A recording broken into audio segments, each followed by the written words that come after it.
Hi guys, done working on a blog post but are still not ready to publish it? In today's video, we're going to learn how you can save your blog post as a draft. It's super quick and easy.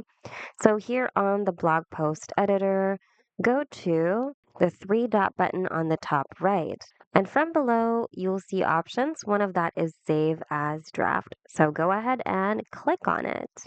Once you do that, you should automatically be taken to the Drafts tab on your blog post's dashboard.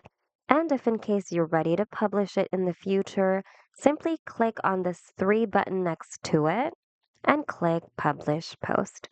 So there you have it. Hope this video was helpful. Thanks so much for watching and see you guys in the next video.